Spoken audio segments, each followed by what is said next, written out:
সুপ্রিয় দর্শক, আসসালামু আলাইকুম। আপনারা দেখছেন এন্টার টিভির নিয়মিত রাজনৈতিক বিষয়ক আয়োজন রাষ্ট্রচিন্তা।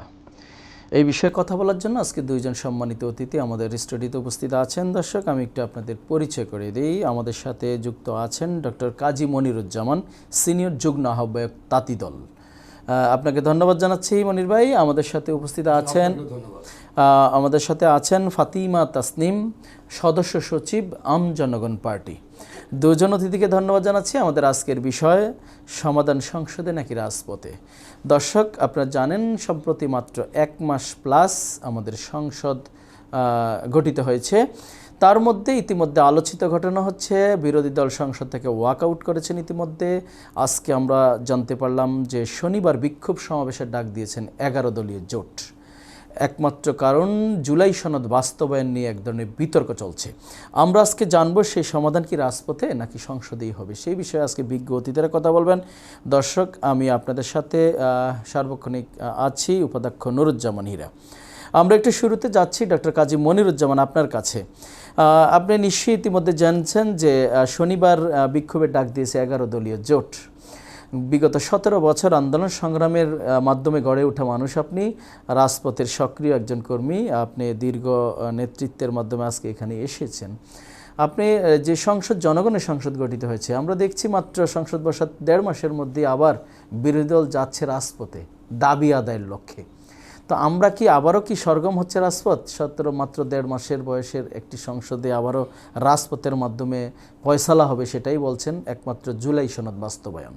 নিশ্চয়ই আপনার যদি অবগত করি যে 68% জনগণ ভোট দিয়েছে যে জুলাই সনদের পক্ষে, আর 31% নাতে ভোট দিয়েছে। সেই জুলাই সনদকে বাস্তবায়নের জন্য ইতিমধ্যে সংসদে বিতর্কের ঝড় বইছে। এই বিষয়ে আমরা আপনার কাছে জানতে চাইব, সমাধান কি সংসদেই হবে নাকি রাজপথে সেই অতীতের মতো ইতিহাস আমরা দেখব? ধন্যবাদ আপনাকে। আপনার মাধ্যমে বাংলাদেশের সকল মানুষকে তারেক রহমানের আগামী দিনের আশা, চিন্তা, ভাবনা যে একটি নিরাপদ বাংলাদেশ এবং মানুষের নিরাপত্তা দিতে চাচ্ছেন, ঘুষ, দুর্নীতি, সন্ত্রাস, দখল, চাঁদা এবং মাদককে একেবারে ফুল স্টপ দিতে চাচ্ছেন, থামিয়ে দিতে চাচ্ছেন। এই কাজগুলো উনি করতে চাচ্ছেন। আপনারা সকলে পাশে থাকবেন এবং সহযোগিতা করে, এইটা বলে আপনাদেরকে সালাম জানাচ্ছি। পরবর্তীতে আমি বলতে চাচ্ছি যে আমি রাজনীতি শুরু করেছি শহীদ প্রেসিডেন্ট জিয়াউর রহমানের সাথে হ্যান্ডশেক করে 1979 সালে। আমার এলাকায় গিয়েছিলেন স্কুল মাঠে। সেই থেকে আমি এক রাখাল রাজাকে দেখে পাগল হয়ে গেছি। আমার কথা ছিল যে আমি মুকুট পরিহিত এক রাজাকে দেখব। এই জন্য সবাই আগে গিয়ে দাঁড়িয়েছিলাম। পরে দেখলাম যে না, মুকুট পরিহিত রাজা না। সেইটা দেখে আমি তখন থেকে এই বিএনপি পাগল। আজকে যে বিষয়টা, ইস্যুটা অবশ্যই আলোচনা বা সংসদেই সমাধান হওয়া উচিত। কিন্তু দুঃখজনক ব্যাপার হচ্ছে যে আজকের যে জামাত নেতৃত্ব দিচ্ছে বা তাদের সাথে এনসিবি, সেই জামাতকে বাংলাদেশে প্রতিষ্ঠিত করেছে জিয়াউর রহমান, বাকিটা প্রতিষ্ঠিত করেছে বেগম খালেদা জিয়া, এবং আমরাও তাদের সাথে ছিলাম। কিন্তু সেই সময়ের জামাত যে জিনিসগুলোকে মেনে জনগণকে শান্ত রেখে তাদের যে দেশের জন্য যে তাদের কৃতজ্ঞতা বা তাদের বিরোধিতা ছিল, কৃতজ্ঞতা ছিল না, যে কাজগুলো করেছে সেটা কিন্তু সবসময় তারা একটা নমনীয় ছিল। কিন্তু আজকে কেন যেন হঠাৎ করে তারা যেভাবে যে কাজটা করতেছে, আমার কাছে মনে হচ্ছে যে তার স্ত্রী বাচ্চা ধারণ করেছে পেটে, সে শুনতেছে যে এই বাচ্চা ভালো হবে না, পঙ্গু হতে পারে অথবা প্রতিবন্ধী হতে পারে। সেই জন্য বাচ্চা সহ তার স্ত্রীকে যদি মেরে ফেলতে চায়, তাকে তো একটা সময় দিতে হবে, তার পরিপক্কতা আসবে, প্রয়োজনে সেখানে আপনার টেস্ট করবে, টেস্ট করে দেখবে 6 মাস পর যে বাচ্চা আসলে সঠিক আছে কিনা। তারপরেও কোনো অমানবিক কাজ করা যাবে না, তাকেও মেনে নিতে হবে। কিন্তু আমরা সেইটা বলি না, আমরা বলি একটু সময় দিতে হবে। আজকে বারবার তারেক রহমান সাহেব, কিন্তু আমি অবাক হয়ে যাই যে সে এত ধৈর্যশীল এবং তাকে যাই যা বলুক সে চাচ্ছে যে বিরোধী দলকে সাথে নিয়ে কাজ করতে। সেই জন্য উনি বারবার আমির মহোদয়ের কাছে যাচ্ছে, জামাতের এনসিবির নাহিদ ইসলামের কাছে যাচ্ছে, চরমনাইর আমিরের কাছে যাচ্ছে, বলতেছে আমাকে সহযোগিতা করেন, আমার যদি ভুল হয় ধরিয়ে দিই। ডক্টর মনিরুজ্জামান, অর্থাৎ আপনি বলছেন যে গণভোটের যে জুলাই সনদের যে গণভোটের রায়, সেটা হয়তো সময় সাপেক্ষে এবং অবশ্যই আলোচনার মধ্যে হবে। সেটা বাস্তবায়ন হবে। অবশ্যই আমি হবে। আপনাকে যদি একটু নখদর্পণে দিতে চাই, এ পর্যন্ত আরও 3বার কিন্তু গণভোট হয়েছে, নিশ্চয়ই আপনি জানেন। 1977 সালে, 85 সালে, 91 সালে, সেই 3টি গণভোট কিন্তু ভোটের পরে কিন্তু আর আলোচনা হয়নি, সেটা আপনি এক্সিকিউট হয়েছে, বাস্তবায়ন হয়েছে। তো চতুর্থ গণভোটটি নিয়ে আপনি একটু কালক্ষেপণ কি জনগণকে ভিন্ন চোখে দেখার সুযোগ আছে কিনা জনগণের জন্য? আপনারা জানেন এই আগের যে গণভোটগুলো হয়েছে সেটা আগে কোনো আলোচনা হয়নি, সেটা নিয়ে কেউ নোট অফ ডিসেন্ট দেয়নি যে এটা হতে পারে, এটা হতে পারে না, এরকম কোনো সময় কিছু হয়নি। সেটা হয়তো বা কেউ মনে করেছে যে এটা হোক, কিন্তু এইবার কিন্তু এই আলোচনা হয়েছিল, নোট অফ ডিসেন্ট দিয়েছিল, এটা হওয়া উচিত। সেটা বিএনপির ইশতেহারেও কিন্তু আমরা বলেছি যে এইভাবে করা হবে। এবং আমি আপনাকে একটা বিষয় বিএনপির যে 31 দফা, এই 31 দফাতেও কিন্তু এই সংস্কারের অনেকগুলো বিষয় কিন্তু ইনক্লুড আছে। তাই আমরা বিশ্বাস করি এবং সংসদেও বিএনপির অনেক নেতা এমপিরাও বলেছে যে এটা বাস্তবায়িত হবে এবং করা হবে। সেইটা আমরা যতটুকু সংবিধানের মধ্যে থেকে, এখন আপনার সময় সংবিধান আপনি মানবেন, আমার সময় মানতে দিবেন না, আপনি তাহলে কেন এই প্রেসিডেন্ট চুপ্পু সাহেবের অধীনে আপনারা শপথ গ্রহণ করলেন? কেন সংবিধানের অধীনে শপথ গ্রহণ করলেন? সেই সময় করতেন না, আপনারা সেইখানে বলতেন যে না এরকম সরকার হবে না। কিন্তু আজকে আমাদেরকে কেন অসাংবিধানিক কাজ করাইতে চাচ্ছেন? আমরা সংবিধানের থেকেই এই জুলাই যোদ্ধাদের সকল কিছুই পূরণ করব।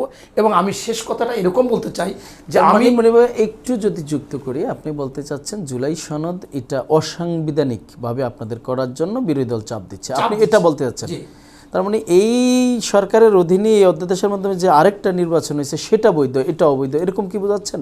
একই সাথে দুটো ভোট হয়েছে, আমি বলছি আপনাকে একটু আগে, যেটা হচ্ছে পৃথিবীর ইতিহাসে বিরল ঘটনা, যে একই সাথে বাংলাদেশেরও একটা ইতিহাসে প্রথম ঘটনা, যেটা দুটো নির্বাচনে এট এ টাইমে হয়েছে। একটাকে আপনি বৈধতা দিচ্ছেন, অন্যটাকে আপনি অবৈধ বলছেন, বিষয়টি কি এমন? না, আমি অবৈধ বলি নাই। আমি বলেছি যে আমরা বিএনপি নোট অফ ডিসেন্ট দিয়েছে যে এইটা এরকম করতে হবে, এটা এরকম করতে হবে, এটা করা যাবে না। তো সেইগুলোর মধ্যে থেকেই আমরা সবগুলোই করব। সেটা আমরা দেখব যে কতটুকু আগে সাংবিধানিকভাবে করা যায়, কতটুকু সংসদে আলোচনা করা যায়, কতটুকু কার ক্ষমতা বলে পারা যায়, ওটাকে কোনো ব্যতিক্রম করে একই জিনিস রেখে কোনটা করা যায়। টোটাল কথা হচ্ছে যে আমরা এই কাজগুলো করতে চাই। আমি যেটা আপনাকে বলতে চাচ্ছিলাম, আমি প্রতিদিন আমার সন্তানকে নিয়ে আমি আন্দোলনে ছিলাম, কারণ বিএনপি 65 লক্ষ লোকের নামে মামলা ছিল, আমাদের পিঠ দেয়ালে ঠেকে গিয়েছিল। আমার সন্তান কেবল মেট্রিক পরীক্ষা দিয়েছে, তাকে নিয়েও আন্দোলন করেছি। এখন এই যে আন্দোলন করার কারণ কি? কারণ হচ্ছে যে আমরা একটা নতুন সরকার চাচ্ছিলাম, নতুন একটা দেশ চাচ্ছিলাম। সেইখানে কিন্তু 60% এই বিএনপির অঙ্গ সহযোগী এবং বিএনপির নেতাকর্মী শহীদ হয়েছে।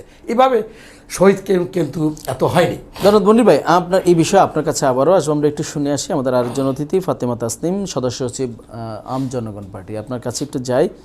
জুলাই গণ অভ্যুত্থান এটা সবার, বেশটা আন্দালিব রহমান পার্থবে ইতিমধ্যে এটা বলেছেন সংসদে যে আজকের এই সংসদ ফ্যাসিস্ট মুক্ত সংসদ, অর্থাৎ যারা গণ অভ্যুত্থানের সাথে ছিল, যারা গণ অভ্যুত্থানের শরিকদার, মাঠে গত 17 বছর ছিল, তাদেরই মূলত সংসদ এটা। তো এই সংসদে এখন যে জুলাই সনদকে বাস্তবায়ন নিয়ে যে আপনার বিতর্ক সৃষ্টি হয়েছে, ইতিমধ্যে শিশির মনির আজকে বলেছেন তিনি যে গণভোটের যদি অধ্যাদেশ বাতিল হলে জুলাই সনদ, নির্বাচনী তফসিল এবং নির্বাচনী ফলাফল সকলটাই কিন্তু বাতিল হয়ে যায়। এই বিষয়ে আপনার অভিপ্রায় আমরা একটু জানতে চাই। ধন্যবাদ এন্টার টিভির দর্শক এবং আমার সাথে বিজ্ঞ আলোচক রয়েছেন, এবং আপনাকেও সালাম ও শুভেচ্ছা। এখন যে বিষয়টি আপনি বললেন এটি অত্যন্ত দুঃখের সাথে ভারাক্রান্ত হৃদয় বলতে হয়।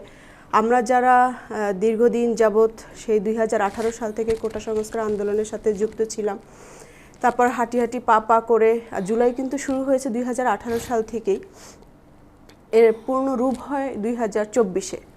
তো সেই জায়গাটা থেকে আমরা সম্মুখ সারির যোদ্ধা, আমরা কাজ করেছি, জুলাই আন্দোলন করেছি, আমাদের এই বোনাস পাওয়া জীবনটাকে আমরা দেশের জন্য উৎসর্গ করেছি।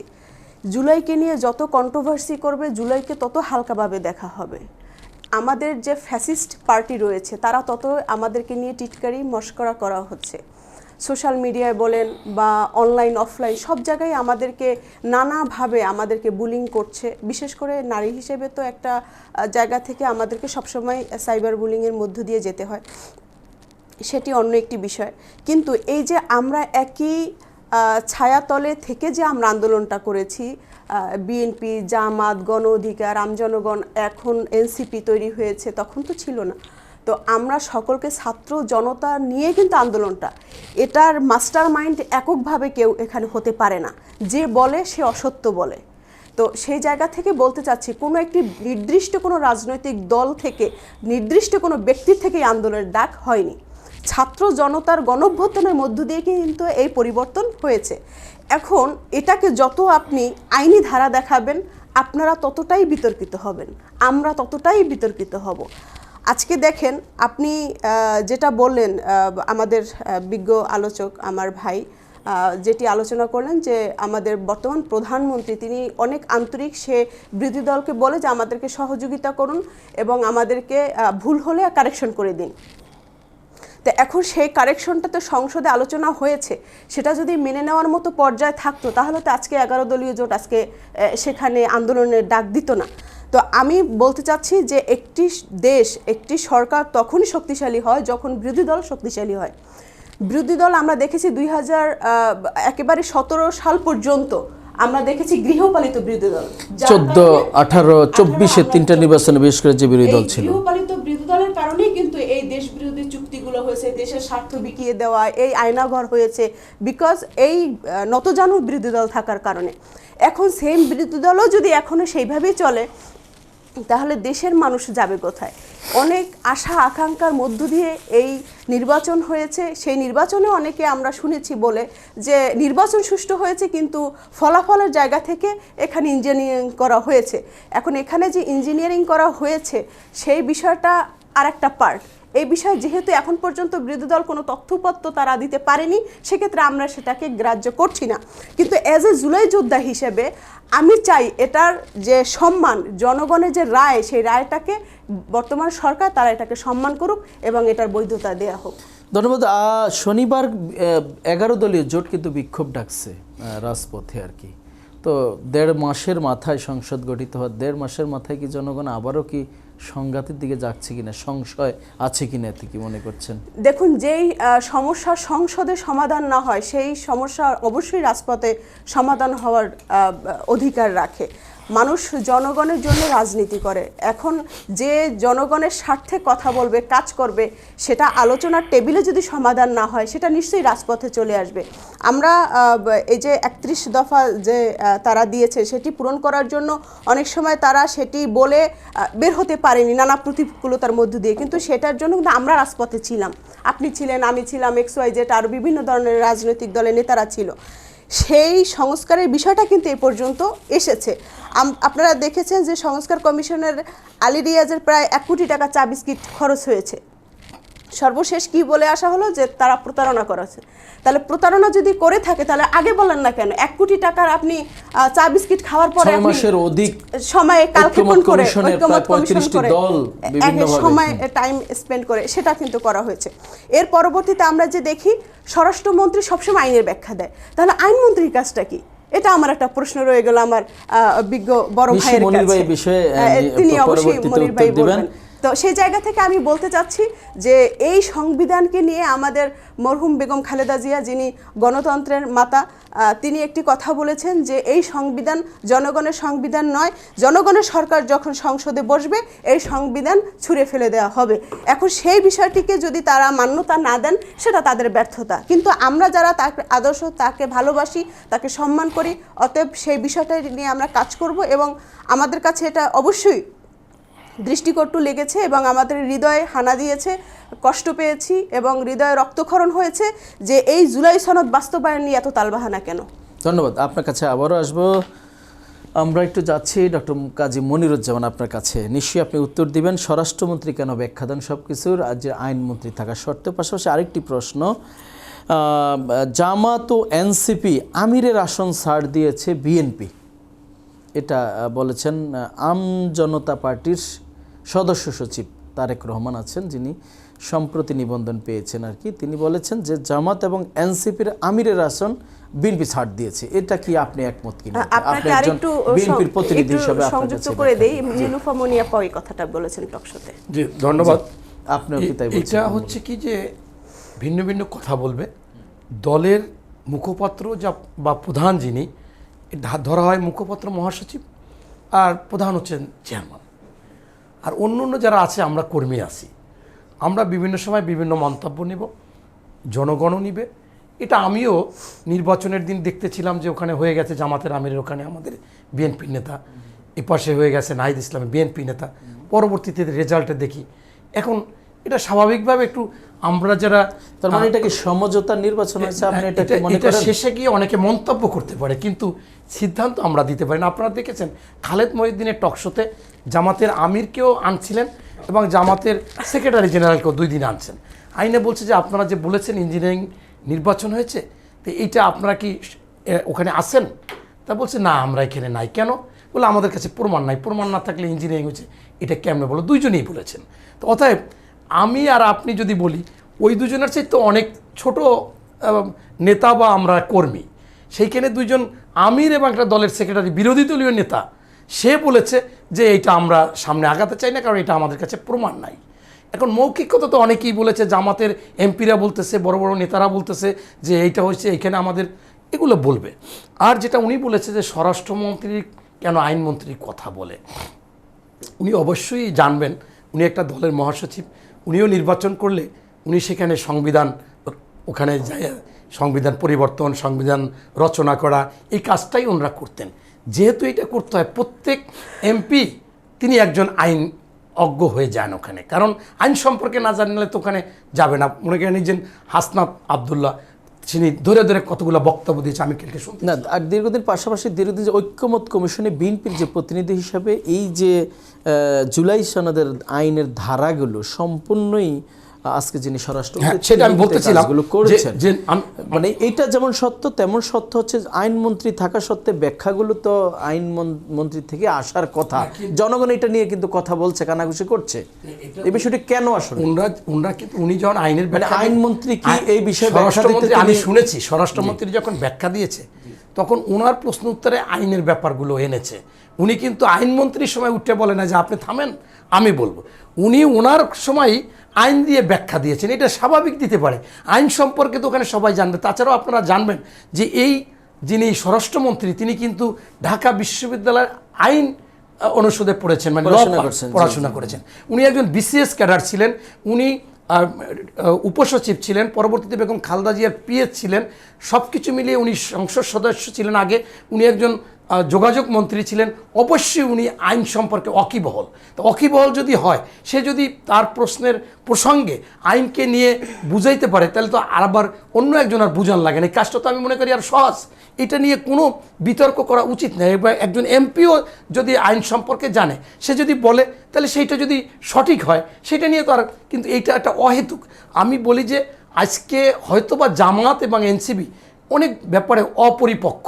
আপনি দেখেন যখন আমরা জামাতের সাথে জোট করেছি, বেগম খালেদা জিয়াকে বলছে রাজাকারকে পৃষ্ঠপোষকতা করে, এইটা করে, রাজাকারের বিচার হইতে দেয় না। বেগম জিয়া বলতো যে আমি বিচার চাই রাজাকারের, কিন্তু সেটা হয়তো আন্তর্জাতিক মানের, ব্যয় হবে না প্রধানমন্ত্রীর, আরেকজনের হবে, এটা আমি চাই না। কিন্তু আজকে দেখেন যে এনসিপি আগে বলল যে জামাত বেইমানি করেছে, তারা ওখানে স্বাক্ষর করতে যাবে না জুলাই সনদে, আমাদেরকে না জিজ্ঞেস স্বাক্ষর করতে গেছে। গোলাম পরওয়ার সাহেব বলল যে এই বাবার সাথে ফাইট দিতে নাই। এখন আবার আমি স্মৃতিসৌধে যাই দেখি যে এই এনসিপি আক্তার ছিল, এ নাসিরুদ্দিন পাটোয়ারি ছিল, আসিফ মাহমুদ ছিল, নাহিদ অনেক পিছনে ছিল। সেখানে বলছে এই বাংলায় এই স্মৃতিসৌধে রাজাকারের ঠাঁই হবে না, যুদ্ধ অপরাধীদের ঠাঁই হবে না। এখন আপনারা থাকবেন সাথে, আবার তাদের এই বিরোধিতা করবেন, সাথে সাথে একটু পরেই জামাতের আমিরের পাশে গিয়ে দেখলাম যে নাহিদ আবার দোয়া ধরলো। তার মানে কি যে এটা বাংলাদেশের মানুষ আপনাকে ঘৃণিত করে, পছন্দ করে না। আমরা যেহেতু নতুন একটা দল করেছি, এই জন্য জনগণের পক্ষে থাকতে চাই, এই জন্য আপনাদের বিরুদ্ধে মিছিল টিছিল হয়েছে। আপনি কিছু মনে করেন না, আমি আপনার পাশে মোনাজাত ধরেছি, এটা কাভারেজ দিলাম। এটা তো অপরিপক্ক। আমাদের নেত্রী যখন এদেরকে নিয়েছে, জিয়াউর রহমান যখন নিয়েছে, এদেরকে যুক্তি দিয়ে বলেছে যে এইটা থাকবে, কিন্তু এইটা তো হতে পারে না। এইটাই হচ্ছে আপনার আজকে আন্দোলনেরও অপরিপক্কতা, কারণ এত সাথে সাথে এটা করতে হবে। আপনার এটা একটু আস্তে আস্তে আসুক যেভাবে করতে চাচ্ছে। এখন আমি শেষ কথাটা আপনাকে এইভাবে বলতে চাচ্ছি যে যারা রাষ্ট্রের অস্থিরতা চায়, রাষ্ট্রের উন্নয়ন চায় না। আমি অবাক হয়েছি, জামাতের আমির মহোদয় সাংবাদিক সম্মেলন করে বলেছিলেন যে আমি বিরোধী দল হলেও আমি আজকে থেকে আপনাদেরকে বললাম যে আমি সরকারি দলের সাথে সমঝোতা করে মিলেমিশে আমরা দেশের উন্নয়ন করব, যেগুলো চেষ্টা করব ভালো কিছু করতে। বিকালেই দেখলাম গোলাম পরোয়ার সাহেব বলল যে বুকে ব্যথা নিয়ে শপথ করেছি, এই সরকার আমাদেরকে করেছে, আমরা এতগুলো আসনে জিতেছি। পরে আবার দেখলাম একজন টকশো ব্যক্তিত্ব ব্যারিস্টার শাহরিয়ার, সেও বলল, আগে নিজেই বলেছিল টকশোতে, একই টকশোতে একই টেবিলে একই উপস্থাপকের সামনে আগে বলেছে যে না ঠিক আছে, নির্বাচন হয়েছে, পারলে আর হয়তো বা কয়টা বাড়তো, তাতে তো আর সরকার গঠন করতে পারতো না, এটা সঠিক আছে। আবার বলে যে আমরা 251টা পাইতাম একই টকশোতে। এই যে বিষয়টা, এইটাই অপরিপক্কতা তাদের। আপনি যেটা বলেছেন শিশির মনির বলেছে, আবার এই শাহরিয়ারও কিন্তু বলেছিল যে এই যে এই গণভোটের পরিষদে যে শপথ নিয়েছে এটাই আনাপ, এরাই সব কিছু করতে পারে, বিএনপি লাগবে না। আবার তাহলে লাগবে না, তাহলে আন্দোলন কেন, তারা পাশ করুক, তারা সব কিছু। এই যে অপরিপক্কতা, এটা শিশির মনিরও সেই দিন শেষ জ্ঞানে ছিল। তো অতএব আমি মনে করি যে এদের আজকে পরিপক্কতা অবলম্বন করতে হবে, এবং বিএনপি আগে থাকতে রাষ্ট্র পরিচালনায় ছিলেন এবং অভিজ্ঞতা হয়েছে, এবং অল্প সময়ে আমরা যা দেখেছি তারেক রহমান সাহেব তিনি সঠিক পথে চলতেছেন, এবং তিনি এবং তার সাথে যারা আছে এখন পর্যন্ত কেউ বলে নাই যে এই জুলাই সনদ বাস্তবায়ন করা হবে না, বলছে এটা আমরাই করব, ভালোভাবে করব, সব কিছু পূরণ হবে, কিন্তু আমাদেরকে পর্যায়ক্রমে আসতে হবে। ধন্যবাদ ডক্টর কাজী মনিরুজ্জামান, আপনার কাছে আমরা আবারও আসবো। আমরা একটু যাচ্ছি ফাতেমা তাসনিম আপনার কাছে। আমরা সম্প্রতি আরেকটি বিষয়, যে আন্তর্জাতিক ক্রাইসিস দেখছি আমরা, যুদ্ধ চলছে, নিশ্চয়ই আপনি জানেন আমেরিকা এবং ইরান ইসরায়েলে যুদ্ধ চলছে, তার জন্য আসলে জ্বালানি খাতটা কিছুটা অস্থিরতা বিরাজ করছে। আমি যে বিষয়টি আপনার কাছে প্রশ্ন রাখছি সেটি হচ্ছে মন্ত্রিপরিষদ, জ্বালানি মন্ত্রী বা সরকারের পক্ষ থেকে বলা হচ্ছে জ্বালানি তেলের কোনো স্বল্পতা নেই, কোনো অভাব নেই, কোনো ঘাটতি নেই।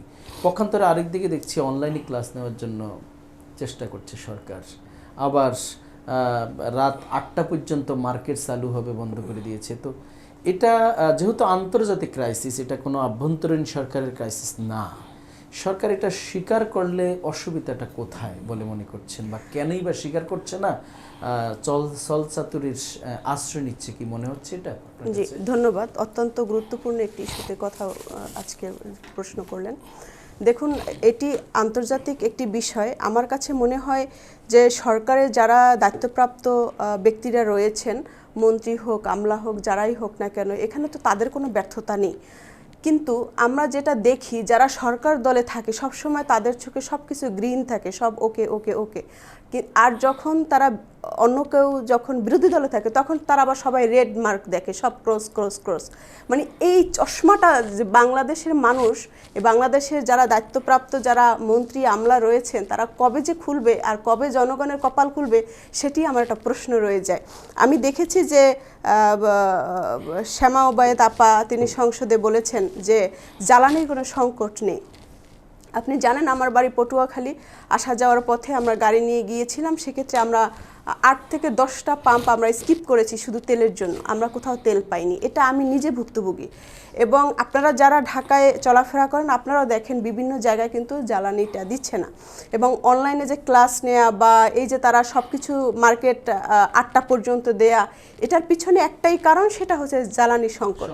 এখন এটা বললে জনগণ আরও সহযোগিতা করবে, কিন্তু তারা ওই যে সরকার দলে বসে আছে, তাদের চোখে গ্রিন চশমা চোখে দেয়া, সব কিছু ওকে আছে, জনগণ তোমরা যা বলো থোড়াই কেয়ার। আর বিরোধী দলে যারা রয়েছে তারা সরকারের কোনোই গুণ দেখে না, সবই দোষ দেখে, সব কিছুতেই রেড মার্ক, একেবারেই সব কিছু ক্রস। এই বিষয়টা থেকে বের হয়ে আসতে পারলেই বাংলাদেশের উন্নতি হবে, জনগণের উন্নতি হবে।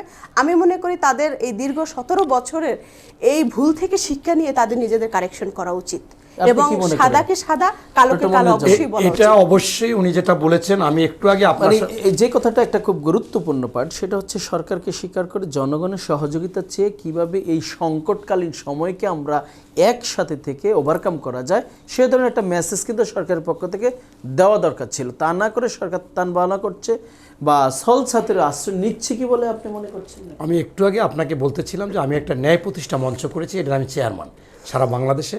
এখানে এই সরকারকে যেমন শেখ হাসিনার বিরুদ্ধে কথা বলে আমরা একটা ভালো সরকার আনতে চেয়েছি, ভালো কাজ করবে, এই সরকারও যদি বিরোধিতা করে সেই কাজগুলো না করে ভুলগুলো আমি করে ভুলগুলো আমরা করে আমি তুলে শুধরে ধরবো, দেব। আমি শুধরে দেব, তুলে ধরবো। এটা কিন্তু আপনাকে একটু আগে বলেছি যে আমার চেয়ারম্যান হলো, আমি দলে থাকলেও এটা করব। তাই ওই আপা যেটা বলেছেন অত্যন্ত গুরুত্বপূর্ণ, যে সরকারি দল বিরোধী দল উভয়ের ভালোটাও তুলে আনতে হবে, ভুলটা ভালোভাবে বুঝিয়ে দিতে হবে।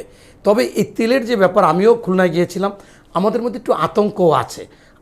আমরা তেলের সংকট অবশ্য আছে, আতঙ্ক আছে। আমি ঢাকা থেকে আসতেছিলাম, বারবার আমার ওয়াইফ বলে আবার তেল নাও, এখান থেকে দিচ্ছে 1000 আবার নাও। এই নীতিটা আমি আসতে আসতে দেখলাম আমার 20 লিটার তেল আছে, আমি আরও 2বার কম নিলে হতো, মানে অর্থাৎ 3000 টাকার তেল আছে। এখন এই যে আতঙ্ক, কালকে দেখলাম ডিবিসি হুন্ডাই গাড়ি যে লাইট মেরে দেখে যে তেল আছে, কয় আমি নিছি 2 লিটার, এখন আবার যদি লাগে। এই যে দাঁড়াই থেকে নিচ্ছে কাজ, এটা আসলে এটাও একটা ব্যাপার। এই সহযোগিতাটাই সরকার আন্তরিকভাবে মানে সেটাকে আরো সংকট না তৈরি করে সহযোগিতার হাতটা বাড়িয়ে দেওয়া সমাধান। দর্শক ধন্যবাদ জানাচ্ছি। আমরা একটু ছোট্ট বিরতিতে আছি, বিরতির পর আবার ফিরে আসব। দর্শক আমাদের সাথে 2 জন অতিথি উপস্থিত আছেন, আমরা আবার ফিরে আসছি ছোট্ট বিরতির পর, সাথেই থাকুন।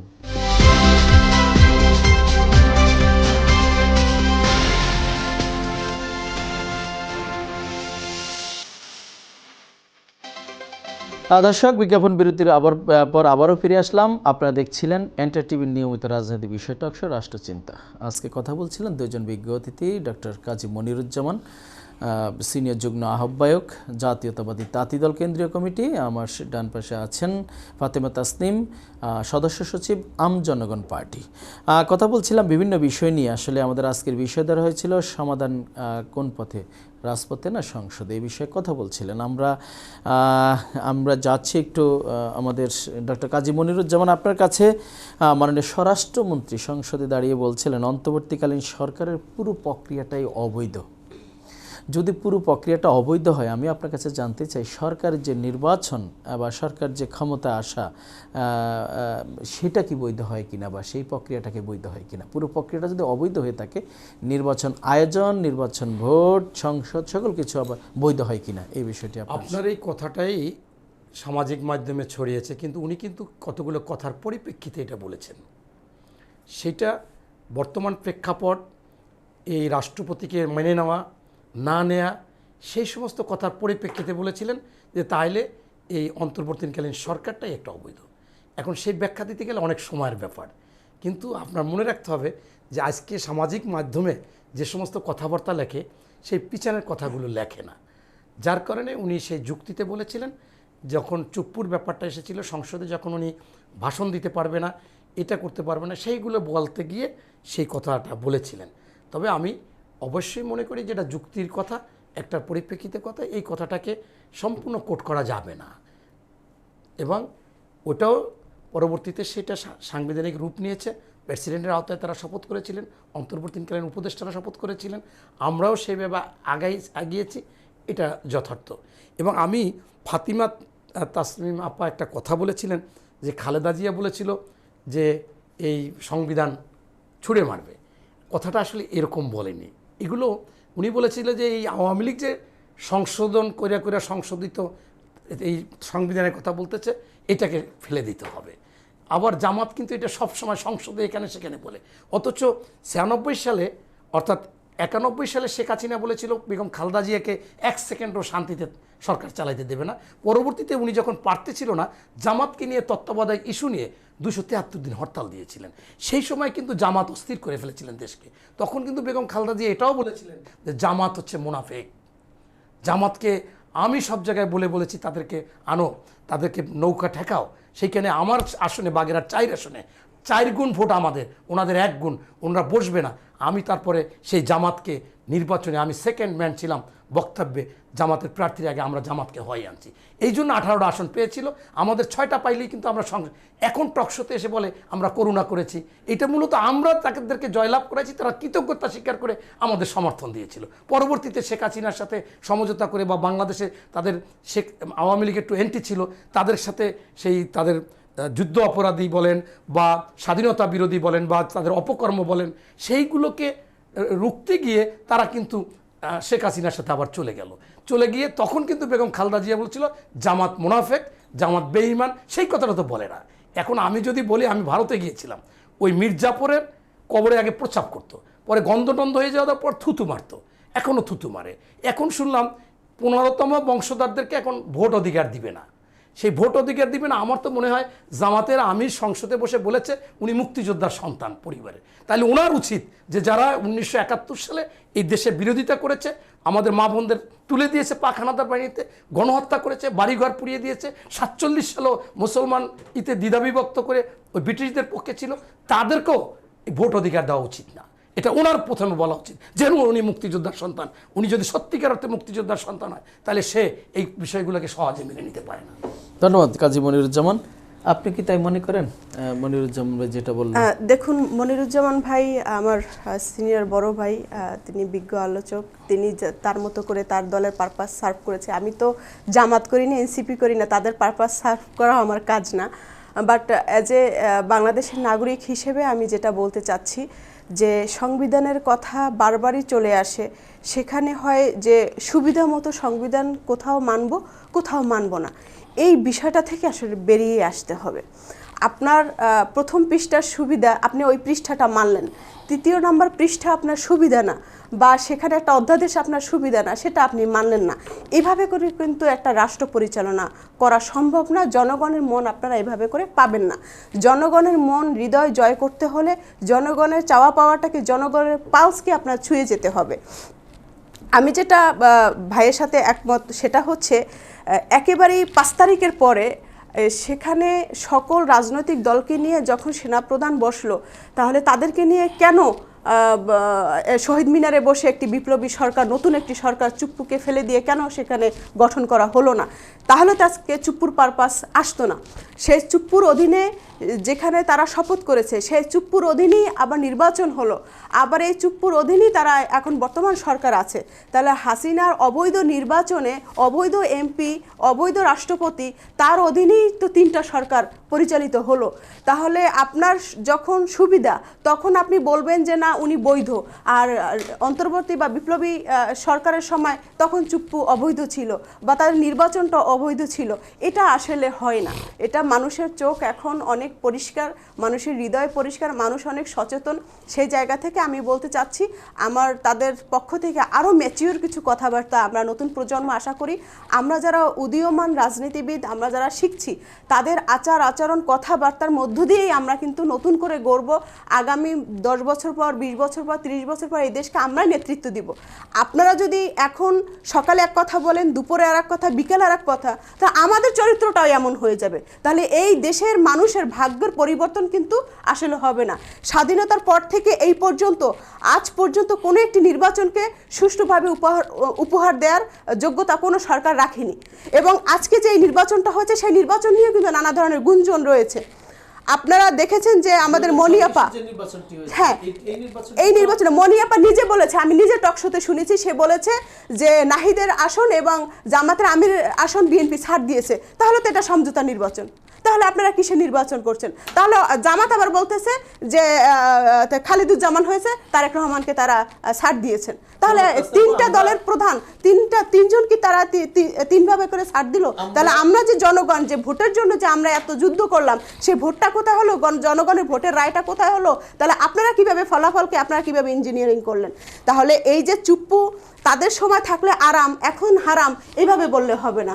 চুপ্পু অবৈধ ছিল, আছে, থাকবে। ধন্যবাদ। আমি ফাতেমা তাসনিমের এই সূত্রটি ধরে চুপ্পুর বিষয়টি আপনার কাছে একটু যাই। যখন অন্তর্বর্তীকালীন সরকার যখন ক্ষমতায় আসলো, তখন বেশ কয়েকবার উদ্যোগ নিয়েছিল যে রাষ্ট্রপতিকে সরিয়ে দেওয়া। নিশ্চয়ই আপনি জানেন, ছাত্রদের পক্ষ থেকে, বিভিন্ন পক্ষ থেকে চাপ এসেছিল। তখন বিএনপি বলছিল যে সাংবিধানিক শূন্যতার সৃষ্টি হতে পারে, সাংবিধানিক ঝামেলা হতে পারে। জনগণের সরকার এখন ক্ষমতায় এসেছে, জাতীয়তাবাদী শক্তি, এখন তো সাংবিধানিক শূন্যতা হওয়ার কথা না, বাট সেই প্রেসিডেন্ট কিন্তু আজও বসে আছেন। এই বিষয়ে আসলে কি বলতে চান দর্শকদের উদ্দেশ্যে? আমি আপনাকে আপনার মাধ্যমে জানাইতে চাই যে যখন 5ই আগস্টের পর অন্তর্বর্তীকালীন সরকারটা হলো, সেই সরকারের প্রশাসন বলেন, আইন বলেন, নিয়োগ বলেন, উপদেষ্টা বলেন, কোনো জায়গায় বিএনপির কোনো গুরুত্ব ছিল না। গুরুত্ব ছিল ছাত্র আন্দোলনের, যারা তাদেরকে সামনে দিয়েছে, কুশলী হিসেবে পিছনে ছিল জামাত, এবং আমি নিজে না, সেই সময় বিএনপি চাইনি বলেই রাষ্ট্রপতিকে অপসারণ করা আমি হয়নি। আসতেছি, আমি বললাম যে সেইটার কারণেই আপনার তাদেরই দায়িত্ব ছিল। আমরা কিন্তু ওই সময় বলেছি যে সাংবিধানিক সমস্যা হবে এবং হওয়াটাই স্বাভাবিক। আমরা দেখতেছিলাম যে আবার একটা 111 আসার কথা ছিল। এখন কি সমস্যা? এখন সমস্যাটা হচ্ছে যে আজকে 1.5 বছর আমরা চুপ্পু সাহেবকে সংবিধান অনুযায়ী তার আন্ডারে শপথ নিলাম, তাকে সব জায়গায় তার দ্বারা অর্ডার করাইলাম, তার দ্বারা নিয়োগ দিলাম, তার দ্বারা প্রজ্ঞাপন জারি করাইলাম, পুতুল হিসেবে করুক আর যে হিসেবে করুক। এখন আমরা যদি এসে একটা গণতান্ত্রিকভাবে ভোটে নির্বাচিত হয়েছি, আমরা যদি এখন অগণতান্ত্রিক কাজ করি, বহির্বিশ্ব তো এটা ভালো চোখে নেবে না। তার মানে হাসনাত আব্দুল্লাহ যে কথাটি বলেছেন, সংবিধানে যেটুকু আপনাদের পক্ষে সেটুকু আপনারা মানছেন, অবশ্যই। যেটুকু পক্ষে না, মানছেন না, এই- বিষয়টি কি এমন? না, এই ক্ষেত্রে আপনাকে বলি, তাই তো মনে হয় আপনার কথায় আমরা বিএনপি বাংলাদেশে একমাত্র গণতান্ত্রিক দল, আজকের না, যেখানে বাকশাল কায়েম করেছিল, জিয়াউর রহমান বহুদলীয় গণতন্ত্র ফিরে আনছিল। খালেদা জিয়া ই করেছে, আন্তর্জাতিকভাবে তিনি গণতন্ত্রের মাথা হয়েছেন। আমরা চাই সংবিধান থেকে জনগণ, সমাজ, রাষ্ট্র তাদের কল্যাণে যে কাজগুলো বেশি বেশি করা যাবে সেইটাই আমরা করি। আমরা কোনো অকল্যাণমূলক কাজ বা সেইটা করি না। এখন উনি যদি বলে চুপ্পুর মেয়াদ শেষ হবে, অবশ্যই চলে যাবে। কিন্তু আপনারা দেখেন, আজকে যদি একজনে বলেছে যে কারে ছেড়ে দিছে, ওই আপা বলল, ফাতিমা আপা, যে নাহিদকে ছেড়ে দিছে আর ওনা এরে ছেড়ে দিচ্ছে, আবার সে আবার আপনি বলেছেন ডাক্তার খালেদুজ্জামান তারেক রহমানকে ছেড়ে দিচ্ছে। তারেক রহমানের আসলে আমি 25 দিন কাজ করেছি। আমি আহ্বায়ক ছিলাম, ডোর টু ডোর ভোট চাওয়া, গণসংযোগ ও প্রচার কমিটির উপকমিটির আহ্বায়ক। আমার আন্ডারে 196 জন ছিল। আমি আবার ওইটাকে 20টা টিম করেছি। ওখানে তারা এমন একটা অবস্থা সৃষ্টি করেছিল, সেইটা থেকে আমরা বের হতে পেরেছি। ওনারা ওখানে টাকা পয়সা এটা সেটা দিয়ে, উনি ভোরে আমি যে কি টেস্ট করার জন্য দেখি যে ফজরের নামাজ পড়ে সে টাকা দেয়, যার কারণে এগুলো আমরা ঠিক করে আমরাও সেইভাবে ডোর টু ডোর গিয়ে অবস্থাটার পরিবর্তন করেছি। তবে আমি বিএনপি হিসাবে বলি না, আমি সাধারণ মানুষের কাছে যেটা শুনেছি সেই হিসাবে যে দেশে আবার একটা সমস্যা সৃষ্টি করতে পারে এনসিপি এবং জামাত, সেই জন্য জামাতের আমির হারলেও তাকে এই রাষ্ট্রের জন্য, এবং এনসিপির তারা আরও চেয়েছিল, সেই ক্ষেত্রে এনসিপির নাহিদ ইসলামকে, এটা জনগণ বলতেছে, আমার কাছেও কেমন যেন হিসাব নিকাশে আসতেছে। কারণ টকশোতে যখন একের পর এক লোক বলতেছে যে নাহিদের ভোট গণনা করা হোক, আমিরের ভোট গণনা করা হোক, তখন তারাও থেমে গেছে। তারা যে উল্টাপাল্টা বলতো, এটা হয়েছে ওইটা হয়েছে, এবং মানে সরকার তাহলে এখন করছে না কেন? আক্তারের কথাও বলা হয়েছে। তা আমি বলতে চাচ্ছি যে এরকম দু একটা হলে হতেও পারে, কিন্তু আমি বিএনপি হিসেবে বলতেছি না, জনগণের কথা এটা বলতে চান। সরকার অবশ্যই চুপ্পু সাহেবকে, আমরা মনে করি চুপ্পু সাহেবেরও একটা উচিত ছিল যে উনি পদত্যাগ করলে ভালো হতো। হ্যাঁ, এখন আমরা আসলে কোনোরকম দায় নিতে চাই না, যাতে বহির্বিশ্ব কোনো রাষ্ট্র বুঝে যে বিএনপি আসলে অগণতান্ত্রিক, এবং এই 18 মাস যার বিরুদ্ধে কোনো অ্যাকশন নিল না, তারা তো সেইটা দেখবে যে অ্যাকশন নিল না। তখন তো আপনি বলছেন যে তখন তো কোনো বৈধ সরকার ছিল না, নির্বাচিত বৈধ সরকার ছিল। আমরা বলছি যে নির্বাচিত সরকার ছিল না। নির্বাচিত সরকার। আপনি একটু আগে বলছেন যে 18 মাস হয়তো তার আর মেয়াদ আছে, মেয়াদ পর পর্যন্ত তিনি থাকবেন। তাহলে তার মানে হচ্ছে 2024-এ যখন আওয়ামী লীগ সরকার এসেছিল, তারপরে প্রেসিডেন্ট নির্বাচন হয়েছে। তার মানে সেই ক্ষেত্রে আওয়ামী লীগের মেয়াদও ছিল, কিন্তু এদেশের জনগণ কিন্তু আওয়ামী লীগকে তাড়িয়ে দিয়েছে। যাক, আমরা জনগণ সেটা দেখবে।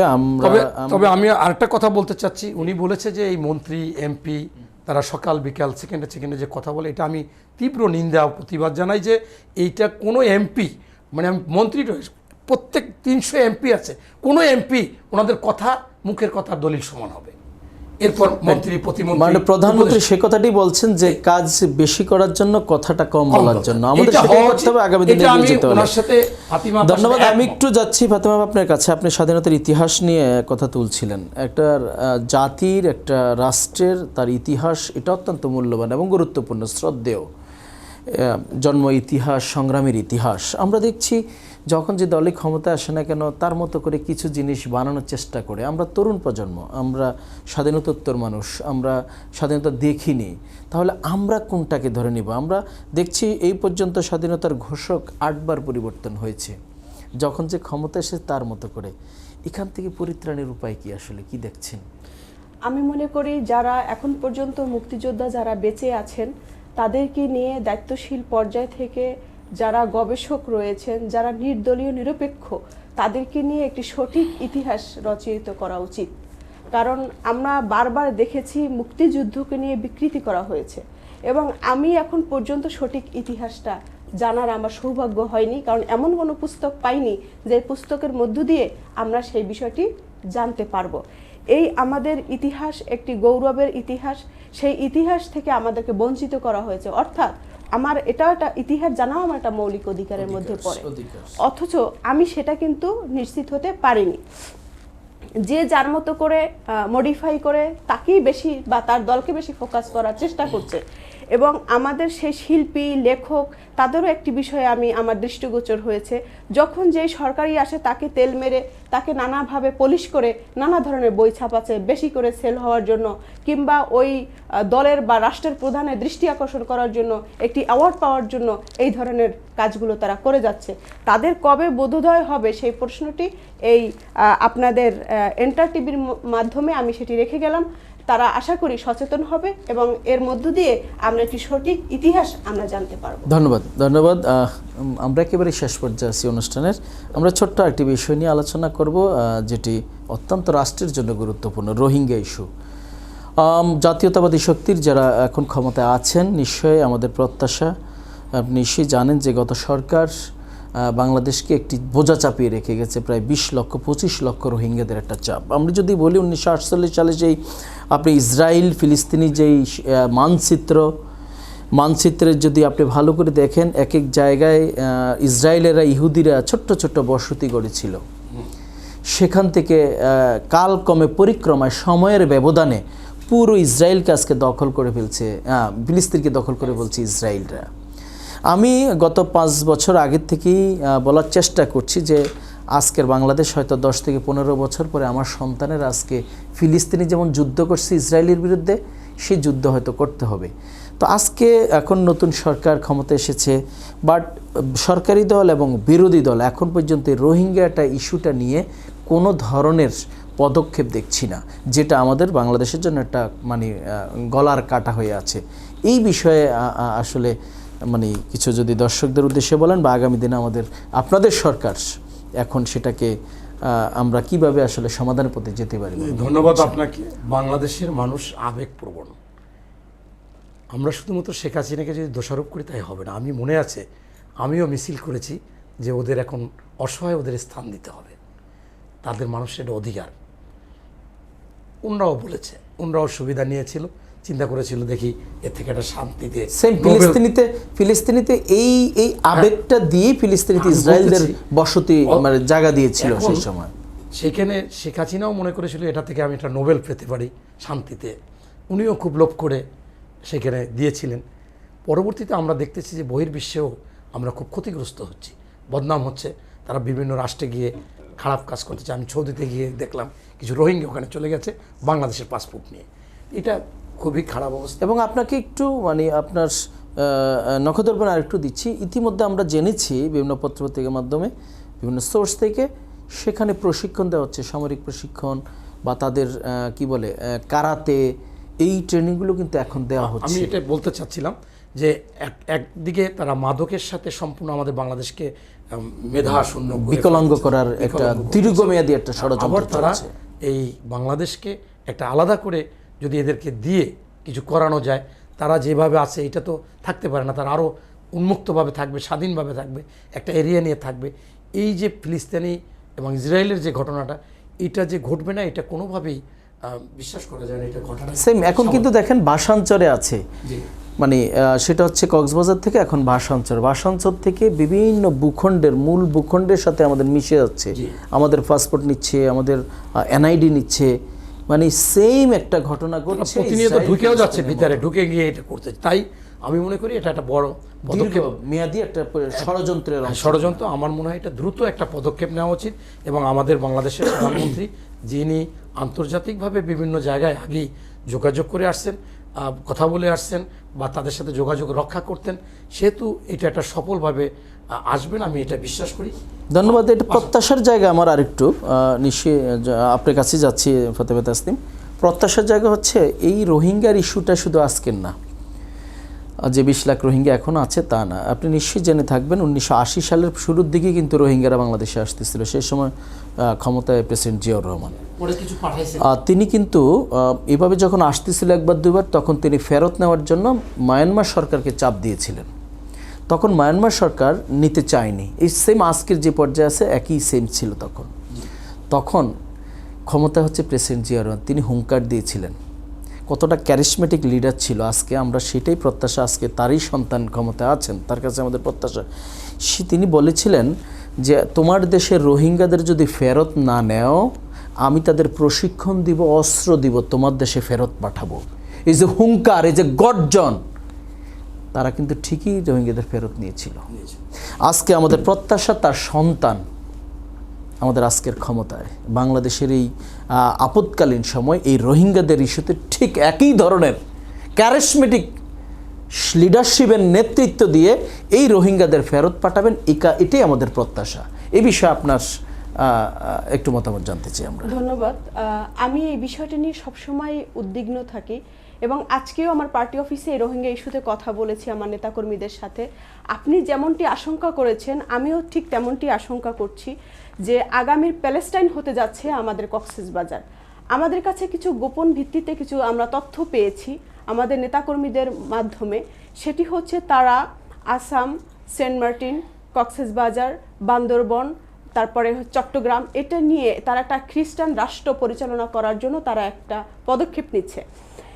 এখন রোহিঙ্গা আসাতে কি কি আমাদের সমস্যা হচ্ছে? স্থানীয় যুবকরা কর্ম হারাচ্ছে, অতএব অর্থনৈতিকভাবে একেবারেই ভেঙে পড়েছে, তাদের কার্যক্রমগুলো বন্ধ হয়ে গিয়েছে। একজন স্থানীয় যুবক তিনি হোটেলে কাজ করে, তাকে 800 টাকা দিতে হয়, আর রোহিঙ্গা যুবক অনলি 200 টাকা বিনিময়ে তারা শ্রম দিয়ে আসছে। তাহলে হোটেল কর্তৃপক্ষ তাদের অধিক মুনাফার জন্য স্থানীয় যুবককে বাদ দিয়ে সে রোহিঙ্গা যুবককে কাজে লাগিয়ে দিচ্ছে। এর পাশাপাশি ওখানে অবাধ যৌনাচারের একটি ব্যাপার হয়ে দাঁড়িয়েছে, অভয় অরণ্য তৈরি হয়েছে, যেটা অত্যন্ত ঘৃণ্য একটি বিষয়। পর্যটক নগরীকে দূষিত করেছে, ধ্বংস করে দিচ্ছে। অবাধে রোহিঙ্গা নারীদেরকে, যুবতীদেরকে তারা বিভিন্নভাবে তারা ব্যবহার করছে। তৃতীয়ত হচ্ছে গিয়ে মোদির সংস্রবে এবং মোদির যারা আত্মীয় স্বজন যারা রয়েছে তাদের যে চ্যানেলের মাধ্যমে তারা অনেক এখানে ইয়াবার যে ব্যবসা সেটা রমরমা চলছে। এবং আমাদের জানা মতে, আমাদের কাছে যে তথ্য রয়েছে, সন্ধ্যার পরে সেখানে কোনো ধরনের আমাদের আর্মির ফোর্স থেকে শুরু করে আমাদের কোনো ব্যাটালিয়ন সেখানে কোনো ধরনের কার্যক্রম করতে পারে না, তাদের নিয়ন্ত্রণে চলে যায়। তারা বাংলাদেশের সিম মোবাইল ব্যবহার করে, তাদের এই প্রশাসনের মানুষের সাথে সংযুক্ত হয়ে তারা পাসপোর্ট এনআইডি নিয়ে বিভিন্ন রাষ্ট্রে গিয়ে ভিক্ষাবৃত্তি অপরাধ করে আমাদের শ্রমবাজার তারা নষ্ট করে দিচ্ছে। বাংলাদেশের নাম বদনাম তারা করে আসছে বিশ্ববাজারে। এবং সেই সাথে আরেকটা বিষয় আপনি দেখবেন, সেখানে রোহিঙ্গা যে নারীরা রয়েছে তাদের একমাত্র লক্ষ্য উদ্দেশ্য সন্তান জন্মদান করা। 12 থেকে 18 বছর কিংবা 20 বছরের নারীদেরকে তারা বৃদ্ধ 60-70 বছরের পুরুষদের সাথে তারা বিবাহ বন্ধনে আবদ্ধ করেছে। তাদেরকে পর্যায়ক্রমে 5টা 7টা 10টা সন্তান নেওয়ার তাদের অ্যাসাইনমেন্ট দেওয়া হয়েছে। তাহলে এর পিছনে লক্ষ্য উদ্দেশ্য কি? এত সন্তান জন্ম দেওয়ার কারণটা কি? তাদের তো এখানে বাড়িঘর না, তারা ইনকাম করছে না, তারা খাবার খাচ্ছে কোথায় থেকে? এবং সেই সাথে আমার আরেকটা প্রশ্ন রয়ে যায় যে আমাদের বাংলাদেশে আমরা সিজার ছাড়া আমরা কেউ বাচ্চা প্রসব করতে পারি না। বাংলাদেশে যে গাইনি বিশেষজ্ঞ তাদেরকে রোহিঙ্গা ক্যাম্পে পাঠানো উচিত প্রশিক্ষণ দেওয়ার জন্য, যে রোহিঙ্গা ক্যাম্পে হাজার হাজার লক্ষ লক্ষ ছেলে মেয়ে কিভাবে বিনা সিজারে তারা প্রসব তারা করছে, সেই ধাত্রীদের কাছ থেকে ওনাদের প্রশিক্ষণ নেওয়া উচিত। অতএব আমার কাছে মনে হচ্ছে বর্তমান যে সরকার রয়েছে এই সরকার যদি আন্তরিক না হয়, এই রোহিঙ্গা একদিন আমাদের জন্য বিস্ফোরক হয়ে দাঁড়িয়ে এবং এই বিস্ফোরণ এটি এমনভাবে ভয়ানকভাবে আমাদের আক্রমণ করবে, এটি পারমাণবিক বোমার থেকেও বেশি ভয়ঙ্কর হয়ে আমাদের কাছে দাঁড়াবে এবং আমাদের নেক্সট প্রজন্ম, নেক্সট বাংলাদেশের জন্য এরা হুমকি স্বরূপ হয়ে দাঁড়াবে এবং এরাই হবে আমাদের গলার কাটা। ধন্যবাদ। আমরা অনেকক্ষণ কথা বলছিলাম। আসলে দর্শক আপনারা দেখছিলেন এন্টার টিভির নিয়মিত রাজনৈতিক বিষয় টক শো। যে স্বাধীনতার কথা নিয়ে যখন কথা বলেছেন যে স্বাধীনতার ঘোষক নিয়ে বন্ধু 7-8 জন হয়েছে, আপনারা জানেন যে তৎকালীন মেজর যে জিয়াউর রহমান স্বাধীনতার ঘোষণা দিয়েছেন, উনি 72 সালেই দৈনিক বাংলায় একটা লেখা লিখেছিলেন যে উনি কিভাবে স্বাধীনতার ঘোষণা দিয়েছেন, কি করেছেন। কেউ কিন্তু বিরোধিতা করেন না। 74 সালেও একবার করেছেন। আর আমরা সেদিন আলোচনা সভায় আমাদের খন্দকার মোশাররফ স্যার উনি 48টা বিদেশি সংবাদপত্র এবং পুস্তকে স্বাধীনতার ঘোষণা যে জিয়াউর রহমান দিয়েছেন সেটা উনি রেফারেন্স সেদিন আমাদের আলোচনায় বলেছেন। অতএব আপনারাও যে কোনো স্বাধীনতার ব্যাপারে এরকম বই লেখা বা বিদেশে এবং ভারতের বারবার যারা যারা জিয়াউর রহমান গেছেন সেই সবাই ওনাকে স্বীকৃতি দিয়েছেন যে উনি স্বাধীনতার ঘোষণা দিয়েছেন। ধন্যবাদ ডক্টর কাজী মনিরুজ্জামান। দর্শক, আপনারা দেখছিলেন এন্টার টিভির নিয়মিত রাজনৈতিক বিষয়ক টক শো রাষ্ট্রচিন্তা। আমাদের আজকের এই বিষয়ে কথা বলার জন্য দুজন অতিথি উপস্থিত ছিলেন। ডক্টর কাজী মনিরুজ্জামান, সিনিয়র যুগ্ম আহ্বায়ক তাঁতিদল কেন্দ্রীয় কমিটি, আমাদের সাথে উপস্থিত ছিলেন ফাতিমা তাসনিম, আম জনগণ পার্টির সদস্য সচিব। আমরা আমাদের প্রত্যাশা আগামীর বাংলাদেশ একটা মানবিক বাংলাদেশ গড়ে ওঠে, সেজন্য আজকের প্রধানমন্ত্রী জনাব তারেক রহমান আর কাছে অনেক বেশি আমাদের প্রত্যাশা। রোহিঙ্গা ইস্যুটুকু যেন দ্রুত সমাধান করে একটা বাসযোগ্য বাংলাদেশ আমরা করতে পারি। আমাদের সন্তান যেন, আগামীর প্রজন্ম যেন আর সেই ফিলিস্তিনের মতো যুদ্ধ করতে না হয়, না হলে হয়তো একদিন আমাদের সেদিকে যেতে হবে। নিশ্চয়ই এই উদ্যোগ, এই পদক্ষেপ নেবেন জনাব তারেক রহমান, সেই প্রত্যাশাটাই রেখেই আজকের এই আয়োজন শেষ করছি। সবাই ভালো থাকবেন। এই অনুষ্ঠান জুড়ে আমি আপনাদের সাথে ছিলাম উপাধ্যক্ষ নুরুজ্জামান হীরা। আগামী দিনে দেখা হবে নতুন কোনো বিষয় নিয়ে। সে পর্যন্ত ভালো থাকবেন। আল্লাহ হাফেজ। আসসালামু আলাইকুম।